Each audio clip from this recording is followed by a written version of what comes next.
తాకట్లో ఉన్న మీ బంగారాన్ని విడిపించి ఆ రోజు ఆన్లైన్ రేటుకి కొంటాం. Sharma gold company. నమస్తే. చిత్తూరు జిల్లా కుప్పం మండలం నారాయణపురం గ్రామంలో ఒక మహిళను చెట్టుకు కట్టేసి చాలా దారుణంగా వ్యవహరించిన ఘటన జరిగింది. శిరీష అనే మహిళ చెట్టుకి ఏ విధంగా కట్టేశారో ఇక్కడ మీరు ఫోటో కూడా చూడొచ్చు. వారి కుమారుడు ఉన్నాడు పక్కనే. మునికన్నప్ప అనే వ్యక్తి 80,000 రూపాయలు అప్పిచ్చాడు వీళ్ళకి. అప్పు తీర్చలేదని చెప్పి జుట్టు పట్టుకుని ఈ మహిళను ఈడ్చుకుంటూ వచ్చి ఒక చెట్టుకు కట్టేసి చాలా దారుణంగా అమానుషంగా ప్రవర్తించిన పరిస్థితి. రాష్ట్రం మొత్తం కూడా ఈ వ్యవహారం సంచలనమైంది. వైఎస్ఆర్ కాంగ్రెస్ పార్టీ వాళ్ళు స్పెషల్గా దీని మీద స్టోరీలు వేశారు. ముఖ్యమంత్రి చంద్రబాబు గారి నియోజకవర్గం కుప్పంలో మహిళల పరిస్థితి ఇది అంటూ వార్తలు వార్చేశారు. నిజంగా ఇలాంటి ఘటనలు రాష్ట్రం మొత్తం మీద ఏదో ఒక సందర్భంలో మనం చూస్తూ ఉంటాం. క్రైమ్ ఎక్కడో చోట జరుగుతూనే ఉంటుంది. అమానుష ఘటనలు, వింత బిహేవియరు, దారుణాతి దారుణంగా మహిళల మీద దాడులు చేయడం రాష్ట్రం మొత్తం మీద జరుగుతూనే ఉంటాయండి. ఇక్కడ కుప్పంలో జరిగింది. ఒక దుర్మార్గుడు మునికన్నప్ప అనే వ్యక్తి 80,000 రూపాయలు ఇచ్చాడండి ఈ ఫ్యామిలీకి. ఇతను హస్బెండ్కి, శిరీష హస్బెండ్కి ఇచ్చాడు. వాడు ఆ 80,000 రూపాయలు తీసుకుని వెళ్ళిపోయాడో తెలియదు. మా హస్బెండే కనిపించట్లేదు, అతను రాగానే మీ డబ్బు ఏర్పాటు చేస్తాం, మీ డబ్బులు మీకు ఇచ్చేస్తాం అని చెప్పినా కానీ అతను వినిపించుకోలే. కొన్ని రోజులు పుట్టింటికి వెళ్ళింది ఆమె. మళ్ళీ నారాయణపురం గ్రామానికి వచ్చిన తర్వాత జుట్టు పట్టుకొని నా డబ్బులు ఎగ్గొట్టడం కోసం మీరు ఊరు వదిలిపెట్టి వెళ్ళిపోయారా అని చెప్పి రోడ్డు మీద అందరూ చూస్తుండగా మహిళను కూడా చూడకుండా చాలా దుర్మార్గంగా అమానుషంగా ప్రవర్తించాడు ఆ దుష్టుడు మునికన్నప్ప అనే వ్యక్తి. రాష్ట్రం మొత్తం మీద ఇట్లాంటి వాళ్ళు అక్కడక్కడ తయారవుతారండి. అదే వాడు చేసిన దానికి ముఖ్యమంత్రి చంద్రబాబు గారి నియోజకవర్గంలో ఇంత దారుణం జరుగుతుంది. ఇది ఇట్లా మాట్లాడే పరిస్థితి ఉందా? కాబట్టి ఇలాంటి దుర్మార్గులు మునికన్నప్ప అనే వ్యక్తిని చాలా కఠినంగా శిక్షించాల్సిన అవసరం ఉంది. పాపం చిన్న బాబు స్కూల్ బ్యాగ్తో ఉన్నాడు, కూర్చొని దిగాలుగా ఉన్నాడు. వాళ్ళ అమ్మను కట్టేస్తుంటే కన్నీళ్లు పెట్టుకుంటా ఉన్నాడు. ఇక ఏమీ చేయలేకపోతుందేమి, ఎందుకంటే అంత దారుణంగా అక్కడ ప్రవర్తిస్తుంటే ఎవరు అడ్డుకోవడానికి కూడా ముందుకు పోట్ల. ఇది మొత్తం వైరల్ అయిందండి. ఆల్రెడీ ఒక వీడియో తీశారు.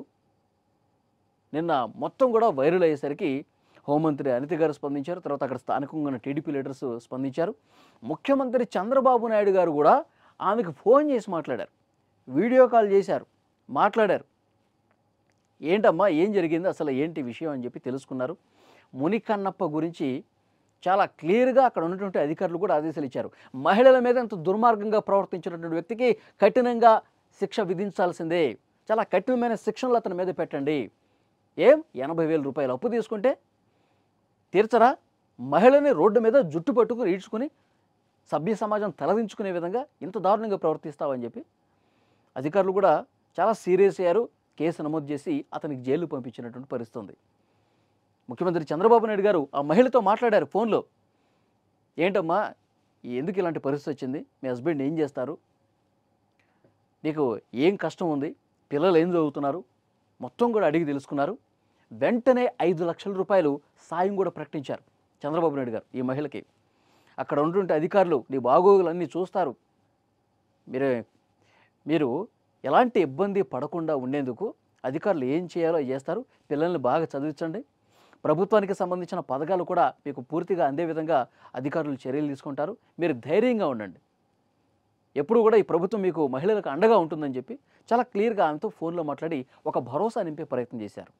సో గతంలో ఎప్పుడైనా సరే అప్పుడు ముఖ్యమంత్రిగా ఉన్నటువంటి జగన్మోహన్ రెడ్డి గారు ఈ విధంగా బాధితుల పక్షాన నిలబడి, ఆయన ముఖ్యమంత్రిగా ఉన్నప్పుడు చెప్తున్నా, ఇప్పుడు ప్రతిపక్ష హోదా కూడా లేకుండా ఉన్నప్పుడు ఆయన రోడ్ల మీదకి వచ్చి చాలామందితో కలుస్తున్నారు, మాట్లాడుతూ ఉన్నారు. కానీ ఆయన ముఖ్యమంత్రిగా ఉన్నప్పుడు బాధితుల దగ్గరికి వెళ్ళి కనీసం పలకరించిన పరిస్థితి లేదు. పరదాలు కట్టుకొని ప్యాలెస్లోనే కూర్చుండిపోయాడు జగన్మోహన్ రెడ్డి గారు. కానీ ఇక్కడ చంద్రబాబు నాయుడు గారు ఆ బాధిత మహిళతో మాట్లాడి ఆ మునికన్నప్ప అనే వ్యక్తికి కఠిన శిక్ష వేసే విధంగా అధికారులకు ఆదేశాలు ఇచ్చి ఈ మహిళ బాధ్యత మేమే తీసుకుంటాం, ప్రభుత్వం చూసుకుంటుంది ఒక భరోసా ఇచ్చారు. పిల్లలు కూడా మంచిగా చదవమని చెప్పారు. ఇది ప్రభుత్వం ఈ విధంగా పనిచేయాలి. దుర్మార్గులు అన్ని చోట్ల ఉంటారు. మునికన్నప్ప లాంటి వాళ్ళు రాష్ట్రం మొత్తం మీద మహిళల మీద దాడులు చేసేవాళ్ళు, అఘాయిత్యాలు చేసేవాళ్ళు అన్ని నియోజకవర్గాల్లో ఉంటారండి, రాష్ట్రం మొత్తం మీద ఉంటారు. ఇక్కడ కుప్పంలో జరిగింది. ఆ దుర్మార్గులు ఇట్లా ప్రవర్తించేసరికి దీన్ని రాజకీయం చేసే ప్రయత్నం కూడా వైఎస్ఆర్ కాంగ్రెస్ పార్టీ చేసింది. డెఫినెట్గా ఇలాంటి విషయాల్లో రాజకీయాలు చూడకూడదు. అవసరమైతే వైఎస్ఆర్ కాంగ్రెస్ పార్టీ వాళ్ళ దగ్గరికి వెళ్ళి ఆ ముని కన్నప్ప అనే వ్యక్తిని 4 తగిలిచ్చి వాడికి బుద్ధి చెప్పి ఒక 4 లక్షల రూపాయలు వీళ్ళకి సహాయం చేయండి. వైఎస్ఆర్ కాంగ్రెస్ పార్టీ వాళ్ళు ఇది చేయాలి. అంతే తప్పించి ఏం దొరుకుతుందా మనం రాజకీయం చేయడానికి, చంద్రబాబు నాయుడు గారిని ఇరుకొని పెట్టడానికి మనకి ఏం అస్త్రం దొరుకుద్దా? మీరు రాజకీయం చేయాలనుకుంటే సజావుగా చేయండి. రాజకీయాలు చేయించుకుంటే మీ ఏది ప్రజలకు ఇబ్బందికర పరిస్థితి ఉందో దాని మీద చేయాలి. ప్రభుత్వం ఎక్కడ ఫెయిల్ ఉందో దాని మీద చేయాలి. అంతేగాని ప్రతిదాన్ని తీసుకొచ్చి పొలిటిసైజ్ చేసుకోవటం అంటే ప్రజలు కూడా చీత్కరించుకునే పరిస్థితి ఉంటుంది. సో ఈ విషయంలో ఈ పర్టికులర్గా శిరీష ఈ మహిళ విషయంలో ప్రభుత్వం వేగంగా స్పందించింది. నిన్నటి నుంచి అక్కడ స్థానిక అధికారులు కూడా వేగంగా స్పందించారు. ఇలాంటి ఘటనలు మళ్ళీ జరగకుండా ఉండేందుకు చర్యలు తీసుకుంటా ఉన్నారు.